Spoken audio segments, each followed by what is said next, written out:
नमस्कार, आप देख रहे हैं न्यूज 24 में आपके साथ पूजा राठौर शर्मा। और चलिए बड़ी खबर के साथ शुरुआत कर रहे हैं। स्पीकर के खिलाफ अविश्वास प्रस्ताव पर आज चर्चा होगी और गृह मंत्री अमित शाह इस पर सरकार की तरफ से जवाब देंगे। पिछले बजट सत्र में विपक्ष ने नोटिस दिया था, प्रस्ताव पर 118 विपक्षी सांसदों ने साइन किए थे। तो आज स्पीकर के खिलाफ जो नो कॉन्फिडेंस मोशन का प्रस्ताव जो रखा गया था विपक्ष की तरफ से, आज उस पर चर्चा हो सकती है। और आई सीधा रुक कर रहे हैं, संसद के दोनों सदनों की कार्यवाही शुरू हो चुकी है।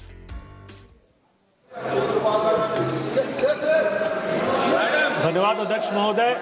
प्रश्न संख्या 241। माननीय मंत्री जी। माननीय सभापति महोदय, एक विवरण सभा पटल पर रख दिया गया है। माननीय सदस्य। माननीय अध्यक्ष महोदय, प्रधानमंत्री धन्य धान्य कृषि योजना के माध्यम से 100 पिछड़े कृषि जिलों के विकास के लिए एक महत्वपूर्ण पहल शुरू की गई है। मेरे संसदीय क्षेत्र जमुई और शेखपुरा आते हैं, जिन्हें सरकार पहले से ही आकांक्षी जिला एस्पिरेशनल डिस्ट्रिक्ट घोषित कर चुकी है। और कृषि विकास, सिंचाई और ऋण उपलब्धता के दृष्टिकोण से ये जिले इस योजना के लिए उपयुक्त हैं, लेकिन प्रारंभिक सूची में इन्हें शामिल नहीं किया गया है।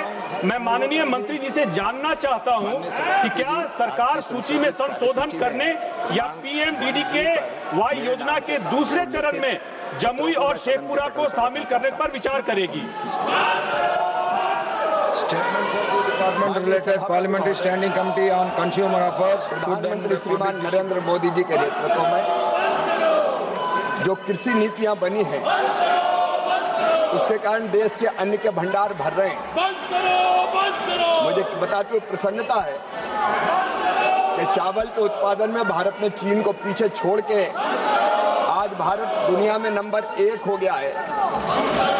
चाहे चावल हो, चाहे गेहूं हो, चाहे सरसों हो, चाहे सोयाबीन हो, हमने उत्पादन में अभूतपूर्व वृद्धि की है। एक तरफ तो प्रधानमंत्री जी के नेतृत्व में 44% 10 साल में खाद्यान्न का उत्पादन बढ़ा है। 44%, ये चमत्कार हुआ है। लेकिन वहीं दूसरी तरफ माननीय सभापति महोदय, राज्यों में उत्पादन के बीच में अंतर है। किसी राज्य में ज्यादा हो रहा है, किसी राज्य में थोड़ा कम रह जाता है। और राज्यों में भी, जिलों में कोई जिला उत्पादन में बहुत अच्छा है, कोई जिला पीछे रह गया। और इसलिए माननीय प्रधानमंत्री जी ने एक बहुत विजनरी योजना बनाई कि वो जिले जो एवरेज उत्पादन में कम है, जहां उत्पादकता कम है, जहां सिंचाई की सुविधाएं कम है, जहां ऋण का प्रवाह कम है, ऐसे सभी जिलों को नेशनल एवरेज पर उत्पादन में आ जाए, वहां उत्पादन बढ़ाने के लिए विशेष प्रयास किए जाए। इसके लिए प्रधानमंत्री कृषि धन धान्य योजना बनाई है। ये अद्भुत योजना है। इसमें प्रारंभिक रूप से 100 जिले सम्मिलित किए गए हैं। लेकिन मैं माननीय सदस्य अरुण भारती जी को धन्यवाद देना चाहता हूं। वो अपने क्षेत्र की चिंता करते हैं, उसलिए उन्होंने ये सवाल उठाया है कि उनके 2 जिले जो आकांक्षी है, जमुई और शेखपुरा, क्या इसको प्रधानमंत्री कृषि धन धान्य योजना के अंतर्गत लिया जाएगा।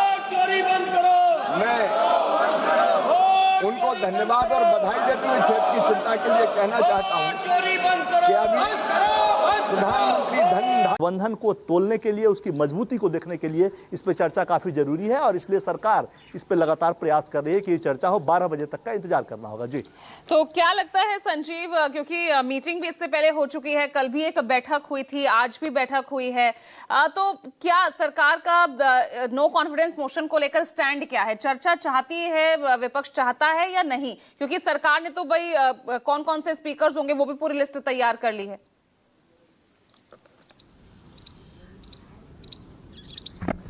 देखिए, एक मनोवैज्ञानिक दबाव का खेल है यहाँ पर। इस बात को हमें समझना पड़ेगा, क्योंकि जो दबाव स्पीकर पर अभी बनाया जा रहा है, उस दबाव का असर उनके कार्य प्रणाली पर भी हो।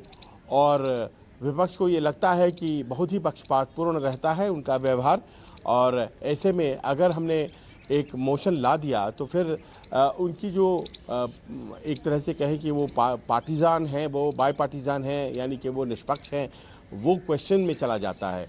लिहाजा आप इस मामले को जितना दिन लटकाते हैं उनके ऊपर एक दबाव बनेगा, और ऐसे में हमेशा देखा गया है कि जो व्यक्ति स्पीकर होते हैं या चेयरमैन होते हैं राज्यसभा में, उनको बहुत दिन तक खुद सत्तापक्ष चलाना नहीं चाहती है। आपको याद होगा कि धनखड़ साहब जो कि वाइस प्रेसिडेंट थे इंडिया, उनके ऊपर भी एक अविश्वास प्रस्ताव की बात हो रही थी, और ऐसे में जबकि बड़ा स्पष्ट हो गया था कि उनके कार्यप्रणाली से भी विपक्ष में बहुत लोग दुखी थे और उन्हें लग रहा था कि उनकी जो निष्पक्षता है वो संदिग्ध है, तो वो अपने आप में एक ऐसा सवाल बनकर सामने आया जिसमें कि बाद में पता चला कि वो इस्तीफा देकर चले गए, और कहा यह जाता है कि एक बहुत बड़ा फैक्टर जो है इन्होंने एसआईआर के बारे में भी पूरी चर्चा की थी, लेकिन जब चर्चा का जवाब देने की बारी आई तो विपक्ष वॉकआउट कर गया था।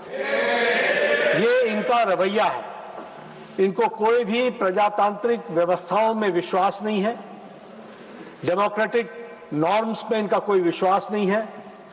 ये सिर्फ जो मैंने कल कहा था कि अव्यवस्था फैलाने में, एनार्की लाने में इनका उद्देश्य है, और डेमोक्रेटिक तरीके से जो पार्लियामेंट्री प्रोसीजर्स के तहत डिस्कशन चलती है उसमें अवरोध पैदा करना, यही इनका उद्देश्य है। आज भी उन्होंने यही काम किया है। मैं इसकी सारे हाउस के तरफ से घोर निंदा करता हूं, जिनका कोई भी उद्देश्य डिस्कशन करने का नहीं है, यह अवरोध पैदा करने का है, और यह निंदनीय है। इसे ऑन रिकॉर्ड लाया जाए। Now Shrimati Kiran Chaudhary ji. Thank you, sir. So I would like to draw the attention of this august House to the alarming issue of unregulated drug pricing in our country. It is deeply concerning, sir, that medicines manufactured at a cost of few paisa or a few rupees per tablet are being sold in the market at prices as high as rupees 30 to rupees 35. Reports indicate that the gap between the printed maximum retail price MRP and the actual procurement cost ranges from 50 to 350 times. This clearly reflects serious distortions in our drug pricing mechanism, sir. While, sir, there is a discussion about mandating doctors to prescribe generic medicines, merely enforcing generic prescriptions will not automatically. और देखिए अब सीधा, क्योंकि हम देख रहे हैं किस तरह से एलपीजी सिलेंडर्स, कमर्शियल सिलेंडर्स की सप्लाई की कमी के चलते मुंबई और बेंगलुरु में खास तौर से होटल रेस्टोरेंट्स में जो है बंद होने की कगार पर आ गए हैं।